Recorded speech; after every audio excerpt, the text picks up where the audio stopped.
Hi there, Janet Fritz here for Galaxy Girl Creations. Welcome to my channel and welcome to Stretch the Sketch for July 2020.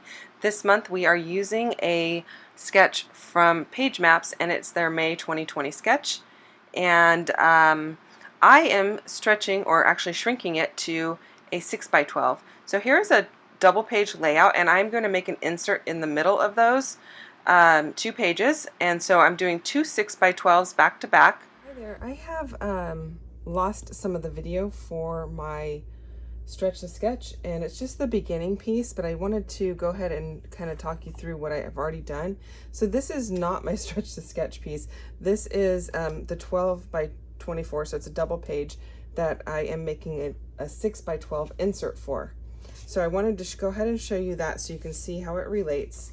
And then my Stretch the Sketch page is going to be a 6x12 this way, and then you flip it over and it's a 6x12 this way. So it has coordinating papers, it matches.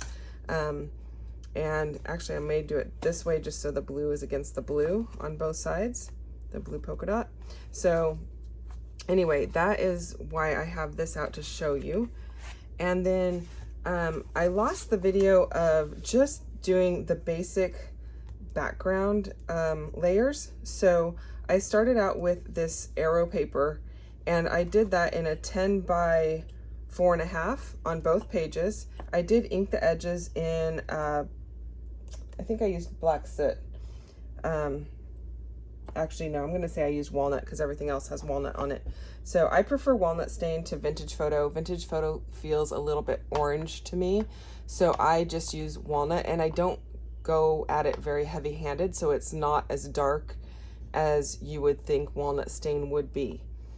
So if you're not crazy about vintage photo just because it's kind of orange, try walnut and just go at it with a lighter hand and see if you like that. So then I went ahead and used this blue paper to tie it in with the other one, and these are just two strips crisscrossed. There is actually a seam right here. You can't see it. It's mostly hidden by this circle, and that's the same on both sides. And that was just because I didn't have a ton of paper left over after using it on the other double page layout. And then this red piece is 5.5 by 5. So that's layered under there as well. And then I have this blue circle, and I think that's a 3-inch circle. Yeah, it's I have a 3-inch punch. So this blue piece is a 3-inch punch, and I cut it in half and tucked it under there. And then this green piece is a 2-inch circle, and that's punched and stuffed under there. And that is going to take you to just about where my video was cut off. So I'm going to go ahead and put you on fast forward for the rest of it, and I hope you enjoy. Thanks. So as it turns out, I just have my stuff chosen here. I didn't actually have the layout completely like adhered down or anything, so you are going to see some of it. I am using my photos that are 3 3/4 by about 5.5, so they are narrower than the page, which is 6 inches, and I have a really thin mat around them of black and white, or white on black, and that's to bring continuity from the pages that it's going to be sandwiched in between. And I am punching out from behind where my photos are, so it's not going to affect any of that. And that's going to give me these two circles that have this green honeycomb shape on them. And like I said before, the blue is just two little strips that are on there. You didn't get to see that in the process there, so I wanted to just make note of it again. And I apologize, I'm all over the map with this video. I don't know what happened. I am going to go ahead and ink everything, as I said, in the walnut stain, and then I'm trying to dig around for some notebook paper because I know I want to have some just plain lined paper that is, it's not transparent, but it's not completely opaque either, and it just gives a little added texture. So I'm just using my notebook edge punch to create a little bit more texture on this page, and I really like how that looks, and that's going to give me a little place to write some stuff down. And I actually am not doing journaling on this page on screen because this was an event that my husband hosted for Cub Scouts and the event that my son went to. So I want to get their thoughts and put them on here. So I do that frequently, where I will just make the page and leave the journaling blank until I can ask them some of their thoughts and things that they remember about the event.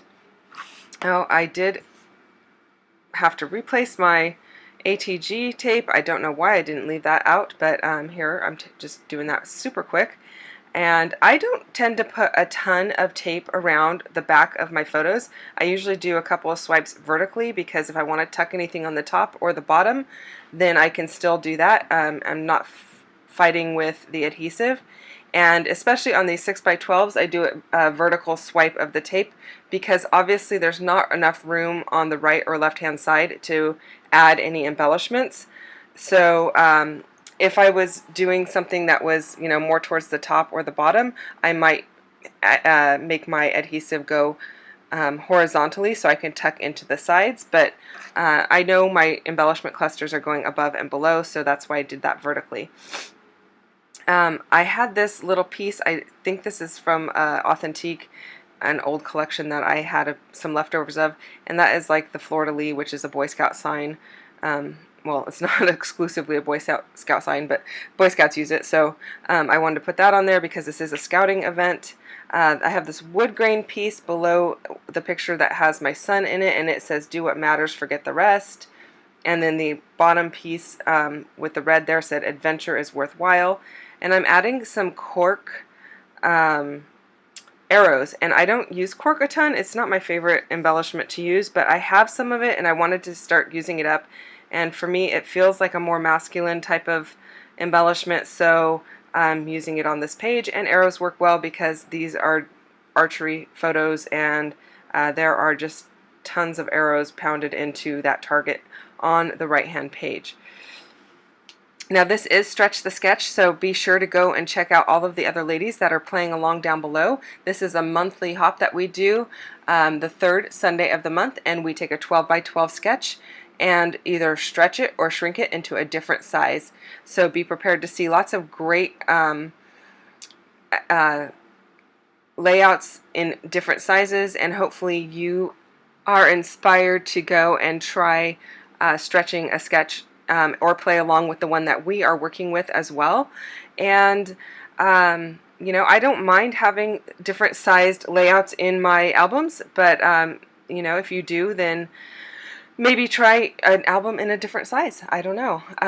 I just think it's a lot of fun because it gives a lot of interest to the person who is looking in your album. And these 6x12 pages, or even a 6x8 or whatever, is a great way to add just those 1 or 2 or even 3 photos that you have extra for an event. So if you're accustomed to doing a double page layout and you have 2 photos left over and you don't want to do a whole page and then have your opposite page not match, then add a 6x12. It's a great way because you can put a photo on each side. It matches the layout on either side of it, and then you're not interrupting your double page look in your album.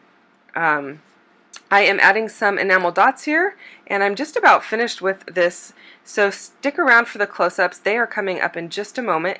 And again, don't forget to check out the other ladies, and if you enjoyed this video, go ahead and hit that like button, and if you're not a subscriber, I'd love for you to subscribe. Thanks so much for watching. Bye.